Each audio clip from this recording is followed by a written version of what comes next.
안녕하세요. 반갑습니다. 광성드림학교 김정준 목사입니다. 여러분과 함께 세워가는 교육이라는 주제로 오늘 같이 한번 이야기를 나누려고 합니다. 먼저 영화 이야기를 좀 해보려고 하는데요. 여러분 아는 여자라는 영화 보셨는지 모르겠어요. 그 영화의 한 장면이에요.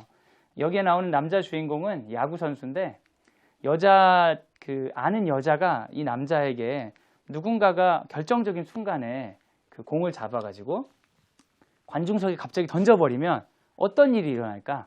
그럼 참 재밌겠다. 이런 식의 이야기를 합니다. 근데 이 남자가 자신이 그 여자를 사랑한다는 걸 깨닫고 중요한 순간에 갑자기 공을 모든 사람이 주목하고 있는 그 순간에 공을 관중석에 던져버리는 그런 장면이 있습니다.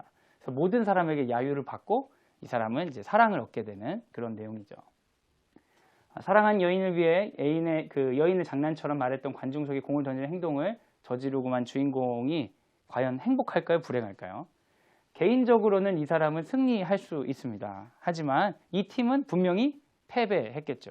이 사람의 개인의 행복과 팀의 패배가 같이 이루어지고 마는 거죠. 저는 우리가 광성드림학교의 일원이 된다는 것은 한 팀이 되는 것이라고 여겨집니다. 그럼 마치 스포츠의 한 팀과 비슷한 것 같아요. 각자 다른 위치에 있지만 그리고 각자 다른 역할을 하지만 모두 다 어디로 움직여야 되는지를 알고 있는 거죠. 공이 이쪽으로 날아오면 각자 역할에서 뭘 해야 되는지, 어떤 걸 바라봐야 되는지, 어떻게 달려가야 되는지를 알고 있어야 이 팀이 승리할 수 있습니다. 내가 어디 있든지 승리를 향해 행동하면 된다. 나의 승리가 아니라 팀의 승리를 이룩한다. 그리고 특별히 우리는 기독인들이기 때문에 우리의 승리는 같을 거라고 생각이 돼요. 바로 하나님 나라겠죠. 우리의 승리는 하나님 나라며 세계를 섬기는 기독인 양성일 것입니다. 그래서 여러분이 어디에 서 있든지 나는 학부모의 자리라고 따로 분리되어 있는 게 아니라 팀으로서 자기 자신을 인식하고 내가 해야 되는 행동이나 말이나 역할들을 찾으실 때 광성드림학교의 학교 생활이 더욱더 의미 있고 즐거울 수 있다는 것을 이야기 드리고 싶습니다. 팀워크가 중요한데요. 목사, 교사, 부모 모두 다 하나가 돼서 세상을 섬기는 기독인을 만드는 것을 꿈꾸면서 시작된 것이 바로 광성드림학교입니다. 그래서 광성드림학교는 한 팀이라고 이야기해 드리고 싶어요. 팀은 중요한 게 있어요. 그건 바로 승리를 공유한다는 것입니다. 내가 승리한 것이 곧 우리의 승리가 되는 것. 그리고 나의 실패가 곧 너의 실패가 된다는 거죠. 그래서 우리는 경쟁과 견제의 대상이 아니라 서로 연약함을 보완해야 될 관계인 거죠. 그래서 여러분이 이제 학교에 들어와서 학교의 연약함이 보일 때 내가 억울하다, 내가 당했다 이런 생각이 아니라 내가 어떻게 이것을 보완할까. 거꾸로 학교에서 학부모님들이나 학생의 연약함을 보일 때 이걸 어떻게 보완할까 이런 마음으로 우리가 함께 승리하려고 마음을 다할 때 우리 학교를 통한 하나님의 뜻이 이루어질 것이다. 그런 기대를 가지고 우리는 시작하고 있습니다. 팀을 붕괴시키는 자세 4가지를 좀 얘기하려고 하는데요. 첫 번째는 소비자적 자세입니다. 돈 냈으니까 무조건 해내시오 이런 식의 태도를 가지시는 분들이 있을 수 있어요.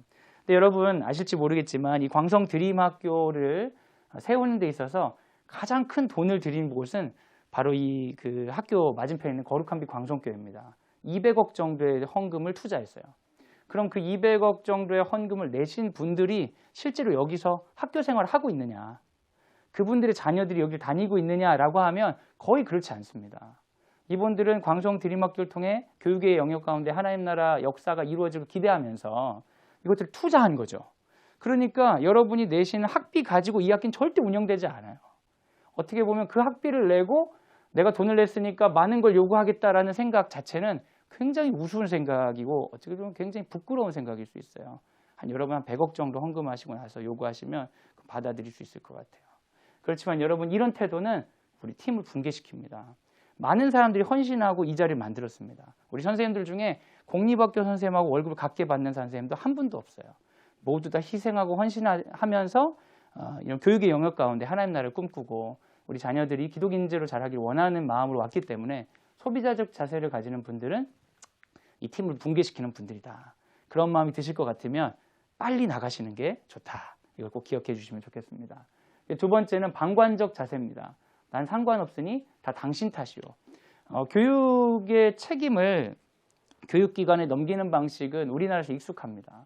아이를 어떻게 가르칠지 모르겠으면 좋은 학교를 보낸다든지 좋은 학원을 보낸다든지 이렇게 해서 해결하려고 하지만 실제로 교육적 책임은 부모에게 있죠. 가정에 있습니다. 그래서 학교와 가정이 협력해야 됩니다. 방관적 자세로 나는 모르니까 당신들이 책임지시오. 이런 태도는 아이에게 이롭지 않고 학교를 바르게 이제 성장시키는 데 도움이 되지 않습니다. 또 한 가지 이제 불신하는 자세입니다. 내 아이니까 마음대로 할 거야. 방관적 자세는 학교가 모든 걸 하라는 자세라면 불신하는 자세는 자기 스스로 모든 걸 알아서 하겠다는 자세예요. 그래서 학교에서 요구하는 것들, 학교에서 조언하는 것들을 받아들이지 않는 태도들이 이럴 수 있겠는데요. 이렇게 같이 아이를 기른다는 태도, 한 팀이라는 태도가 없는 것들은 이제 공동체를 파괴시키기가 쉽습니다. 내 아이만 챙기면 돼. 그럴 거면 여기서 나가셔야 돼요. 여기는 공동체를 위해서 만들어진 것이에요. 근데 여러분 이런 얘기를 하면 내가 그냥 일반 학교 가가지고 믿음으로 잘 기르면 될 건데 뭐 굳이 이런 학교가 필요한가 그런 생각도 하실 수 있을 것 같아요. 근데 여러분 그 일반적인 학교에서 기독교 정신을 가지고 기독교 교육하기가 굉장히 어려워요. 그래서 그 가운데 우리가 필요한 건 연대입니다. 연대예요. 함께 모여서 불씨를 일으키는 거죠. 우리가 하나의 학교를 만들었다는 것은 개인이 하지 못하는 걸 함께 모여서 하자는 거예요. 이것은 개인적인 욕구 이상으로 교육의 영역 가운데 하나님께서 기뻐하시는 것을 실현해 보고자 하는 하나님의 마음을 우리가 품고 실현해 보자는 어떤 마음 자세로 이루어진 것이거든요. 그러니까 여러분 정말 마음을 바꾸고 새롭게 하고 시작해야 되는 건 난 이곳의 공동체 일원이다. 우리 아이를 승리시키기 위해서 온 게 아니라 우리 아이도 승리하고 이 공동체 승리해서 하나님 나라를 우리는 경험하겠다. 그런 마음으로 이 자리에 있으셔야 됩니다. 팀의 자세는 그러하죠. 상호 보완적 태도입니다. 건강한 의견 수렴과 반영이 필요합니다. 여러분이 가진 의견들이 학교에 충분히 전달되어야 합니다. 그러나 그것은 어떤 소비자적 태도나 어떤 그 자기 이익을 주장하는 방식이 아니라 함께 공동체를 만들어가는 데 있어서 하나님 기뻐하시는 것이 무엇인지 고민하는 가운데 이렇게 상호 보완적으로 서로 소통이 되어야 합니다. 그리고 적극적인 자세입니다. 책임을 공유해야 됩니다. 학교가 아무리 아이를 잘 가르치려고 해도 부모님이 함께 해주시지 않으면 되지 않는 부분이 있습니다. 같은 책임감을 가지고 이곳에서 그런 부모로서도 성장하시기를 기대합니다. 그리고 존중과 존경인데요. 우리가 공동체가 된다고 하는 것은 한 가족이 되는 것과 마찬가지인 것 같아요. 그래서 가족에 대한 존중과 존경으로 공동체원들을 대해 주시면 좋겠습니다. 부모와 함께하는 신앙교육이 굉장히 중요한데요. 한 그림입니다. 이게 다윗과 골리앗 이야기가 생각나지 않으세요? 여러분 학교하고 가정 중에 어디가 더 교육적 영향력이 더 큰 것 같으세요? 분명히 가정입니다. 아이들에게 가장 많은 배움이 일어나는 곳은 가정이죠. 인간은 위대한 것보다 익숙한 것에 머무른다고 하죠. 학교에서만 해서도 되지 않고 가정에서 하는 것만으로 충분하지 않고 함께 가야 된다는 마음을 가지고 광성 드림학교의 생활을 시작하시기를 바랍니다. 드림 학부모의 자리는 그럼 어디 있을까요? 교회가 있고요. 학교가 있습니다. 그리고 가정이 있어요. 그럼 교회와 학교와 가정의 중앙 드림 학부모가 다음 세대 기독 유산 전수자로서 나는 교인이면서 학교에 속한 사람이면서 가정에 책임 있는 사람으로 우리 아이들에게 그런 사명이 있다. 그런 마음으로 참여해 주시면 좋겠습니다. 기독 학부모는 그럼 어떤 존재여야 될까? 그 얘기를 잠깐 하려고 하는데요. 박상진 교수님이 기독 학부모를 여러 가지 나눈 이야기들을 좀 소개해 드리려고 해요. 기독 학부모를 기독 학부모, 기독 학부모, 기독 학부모, 기독 학부모 이렇게 네 개로 나눌 수 있다고 그래요. 첫 번째는 기독 학부모. 교회를 열심히 다니지만 학부모로서는 기독성이 없는 사람들이 있다는 거죠. 그래서 저도 그런 분들 참 많이 경험했습니다. 교회에서 사역하면서 엄마가 교회를 못 나가게 하는 거예요. 자기는 열심히 봉사하고 하는데 일요일에는 학원 가야 된다고. 그러니까 엄마는 자기는 신앙인으로서 굉장히 철저한데 학부모로서는 전혀 신앙인다운 모습이 없는 거죠. 그리고 뭐 예배가 늦거나 그럼 전화해서 목사님들 보고 빨리 끝내줘야 된다. 학원 가야 된다고 하고 누가 봐도 신앙인이 아니구나. 이런 느낌이 학부모로서는 신앙인이 아닌 사람들이 있다는 거죠. 반면 이제 기독 학부모가 있습니다. 이제 기독성을 잘 찾아볼 수 없는 학부모로서의 강력한 이제 의식을 가지신 분들이 있는 거죠. 그런 분들의 경우에는 이분이 정말 이 교회를 다니는 분인지 아닌지 알 수가 없을 정도로 어떤 학원에 대한 정보들 빠삭히 아시고 동네에서 세속적으로 성공하기 위해서는 어떻게 해야 된다는 것들을 교회에서 전파하시는데 애를 쓰시는 분이죠. 기독성이 너무 약한 분들이 있습니다. 또 어떤 분들은 이제 기독 학부모예요. 분리형입니다. 교회에 오면 이런데 학부모로서는 그렇고 이게 왔다 갔다 하시는 분이죠. 그래서 박상진 교수님이 기독 학부모에 대해서 얘기하면서 우리는 통합적인 기독 학부모가 되어야 된다. 근데 여기 핵심은 뭐냐면 내가 가지고 있는 기독성이 학부모의 정체성에 영향을 줘야 된다는 거예요. 내가 기독 학부모이기 때문에 자녀를 기르는 부분이나 자녀를 향해 비전을 품는 부분에 있어서 차이가 분명히 있어야 된다는 거죠. 우리가 기대하는 기독 학부모는 그런 것입니다. 여러분 믿음이 좋으신 분들일 것이라고 예상이 돼요. 아마도. 그런데 그 믿음을 여러분의 삶의 구체적인 곳들에서 실험하시고 드러내셨으면 좋겠습니다. 특별히 학부모의 자리에서 말이죠. 교육의 영역 가운데서 예수께서 주인 되심을 인정하고 그분께 순종함으로 기독 학부모의 자리로 나오는 분들이 되시기를 바랍니다. 하나님의 부르심, 성경 말씀인데요. 제가 한번 읽어드리겠습니다. 신명기 말씀입니다. 이스라엘아 들으라. 우리 하나님 여호와는 오직 유일한 여호와시니 너는 마음을 다하고 뜻을 다하고 힘을 다하여 내 하나님 여호와를 사랑하라. 오늘 내가 내게 명하는 이 말씀을 너는 마음에 새기고 하나님께서 우리에게 부르신 것이 단순히 넌 좋은 신앙인이 되어라 라는 것이 아니라 하나님이 우리를 부르실 때 좋은 기독 학부모가 되라고 분명히 부르셨어요. 열심히 사랑하고 열심히 자녀들에게 가르치는 것이 우리의 몫입니다. 함께 세우는 교육을 위한 기독 학부모로서 여러분을 초청합니다. 그래서 몇 가지 제안을 드리는 것으로 내용을 마치려고 하는데요. 첫 번째는 여러분 스스로 자신의 영적 성장을 위해서 노력하시기 바랍니다. 여러분 기독 학부모 되기 위해서는 정말 구원에 대한 확신이 있으셔야 돼요. 소망의 이유를 묻는 자들에게 대답할 것이 있으셔야 됩니다. 잘 난 기독교에 대해 모르겠다. 그럼 배우셔야 돼요. 성경을 읽으셔야 됩니다. 믿음을 갖지 않고 이 모든 것들에 참여하는 것은 대부분 여러분에게 굉장히 큰 부담이 되실 수 있어요. 믿음의 정진을 위해 기대하시고 나오시기 바랍니다. 그리고 믿음을 삶 속에서 실험하시기 바랍니다. 내가 알고 있는 지식으로만이 아니라 이 지식이 삶 가운데 어떠한 현실이 되는지 정말 우리가 배웠던 하나님의 역사를 우리 아이들에게 어떻게 설명할 수 있는지 내 삶으로 어떻게 설명할 수 있는지 준비하는 그런 우리가 되었으면 좋겠습니다. 그 믿음을 전수해야 됩니다. 관심을 가지고 기도하는 모습을 보여주시는 것이죠. 그리고 또 한 가지는 선생님과 협력하는 것입니다. 선생님을 학교의 부모로서 인정해 주시기 바랍니다. 존경해 주시고 예의를 다해 주시기 바랍니다. 물론 선생님들 중에 개인적인 성향이 잘 안 맞을 수도 있고 여러 가지 이제 미숙한 부분이 있을 수 있지만 그분의 어떤 개인적인 성향이 나와 맞지 않거나 미숙한 것이 교사로서 존중받지 못할 이유는 절대 되지 못합니다. 우리 아이를 가르친다는 이유만으로 그분은 존중받아야 되는 거예요. 그래서 불만이 있거나 불평이 있거나 이럴 때 충분히 학교에 전달은 되어야 되지만 그 방식이 존중과 존경을 담은 방식이어야 되고 그럼에도 불구하고 안 됐을 때는 관리자들이나 다른 방식으로 얘기하실 수 있겠지만 있는 데서 선생님이 존중받지 못한다는 느낌을 주시면 우리 아이에게 좋지 않을 수 있어요. 선생님은 매일 그 아이를 봐야 되기 때문이죠. 우리 선생님이 우리 아이를 볼 때 부모님 눈치 보여가지고 가르치도록 만들면 이 아이는 가장 사랑받지 못하는 불행한 아이가 되게 됩니다. 오히려 더 많이 사랑하시고 더 많이 존중하실 때 우리 선생님들이 최선을 다해서 아이들을 섬길 수 있습니다.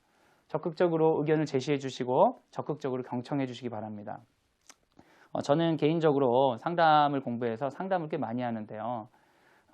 우리 학교 학부모님들이 주로 오시죠. 학생들도 오는데 외부에서 그렇게 상담을 받고 싶다고 하시는 분이 있어요. 근데 전 전문 상담가도 아니고 이게 이제 그걸 가지고 사는 것도 아니니까 웬만하면 안 받으려고 하는데 너무 어렵다 이런 분들, 아이 때문에 고민이 있다 이런 분들 받는 경우가 있어요. 그래서 저한테 와가지고 상담하면서 자기 아이 얘기를 하는 거예요. 학교 선생님에 대한 불만을 얘기하고 저도 학교 선생님인데 그걸 이제 망각하시는 거죠. 그 얘기하는 거예요. 학교 선생님이 이렇게 얘기를 하는데 우리 아이에 대해 너무 모르는 것 같아요. 우리 아이는 이런 아이가 아닌데 한참 상담을 이렇게 이제 어떻게 보면 학교에 대한 불만을 토로하시는 경우가 있어요. 그리고 그 아이를 좀 만나달라는 거예요. 그래서 그 아이를 만나가지고 이제 제가 상담을 몇 회 해주고 보니까 학교 선생님이 참 잘 보셨어요. 아주 정확히 보신 거예요. 그러면 엄마가 잘못 봤냐? 그것도 아니에요. 엄마도 잘 봤어요. 근데 엄마가 보는 것과 선생님이 보는 게 굉장히 다른데 실제로 엄마는 객관성이 많이 떨어지는 거예요.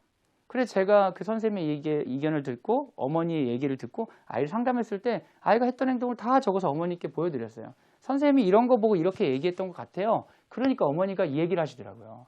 그런 행동이 있긴 있어요. 근데 그러나 이 엄마의 입장은 뭐냐면 그런 게 있지만 그런 시선으로 본다는 걸 잘 상상을 못한 거예요. 내 아이니까. 그러니까 아이를 바라보는 전문가의 입장으로서 선생님이 해주시는 말을 받아들이지 못하는 거예요. 자기의 정서 때문에. 이건 굉장히 큰 손해입니다. 아이를 잘 키우고 싶으시면 선생님 이야기를 잘 들으시면 좋습니다. 선생님의 말이 거의 맞습니다. 거의 맞아요. 선생님이 어머니들의 마음을 잘 이해하지 못할 수 있지만 선생님이 없는 말을 막 지어내거나 아이에 대한 어떤 음모를 가지고 막 꾸며내거나 그런 경우는 거의 없습니다. 선생님의 이야기를 잘 경청하시면 아이의 성장에 도움이 될 수 있습니다. 학교를 위해서 기도해 주시기 바랍니다. 학교는 정기적인 기도 모임이 있습니다. 화요일 날 우리가 신앙교육이 있고요. 그 외에도 다양한 학부모 교육들이 있는데 여러분 이곳에 오셔서 여기가 어딘지 탐색하고 배우는 시간이 없으면 여러분은 졸업할 때까지 주변인이 되실 수 있습니다. 시간을 내시고 열정을 가지시고 기독교 교육이 무엇인지, 기독 학부모가 어떤 사람인지, 기독성을 내가 학부모로서 어떻게 구현할 수 있는지를 공동체 가운데 꼭 배우시기 바랍니다. 그 학교 운영에 대해서도 관심을 가져주시기 바랍니다. 광성드림학교는 처음에는 교회의 빛을 얹고 세워진 학교이지만 이제는 이 빛을 우리가 함께 지어야 됩니다. 우리가 이 학교를 위해서 기도하고 후원하고 함께 만들어가야 됩니다. 그 책임감으로 학교에 대해 관심을 가지고 기도해 주시기 바랍니다. 사랑하는 여러분, 얼굴을 보고 자연스럽게 인사드리고 해야 되는데 이렇게 어떻게 보면 좀 전인적이지 않은 매체로 인사드리다 보니까 오해받지는 않을까, 학교에 대한 이미지를 어떻게 느끼실까 염려되는 게 많습니다. 그럼에도 불구하고 좀 더 환영하고 싶고 여러분과 좀 가까이 가고 싶은 것들을 이렇게 표현하려고 이런 부득이한 방법을 취했는데요. 같이 한번 듣고 또 경험하시면서 광성드림학교 기독 학부모로서 성장하시기를 기대합니다. 우리 아이들이 이곳에 오게 된 것은 좀 큰 축복인 것 같아요. 제가 분명히 말씀드릴 수 있는 건 모든 사람이 그럴 수는 없겠지만 이 학교에 들어온 분들 중에 학부모님들이 졸업하시면서 간간히 이런 분들이 있어요. 목사님, 이 학교는 저를 위해서 만들어졌나 봐요. 우리 아이들을 위해서 만들어진 학교 같아요. 여러분 전부 다 그런 경험을 하지는 못하겠지만 여러분 중에 그만큼 학교에서 하나님의 은혜를 누리고 학교의 사명을 발견하고 삶에 큰 변화들이 일어나는 그런 경험이 되시기를 기대합니다. 광성드림학교 기독 학부모가 되신 여러분을 환영합니다. 감사합니다.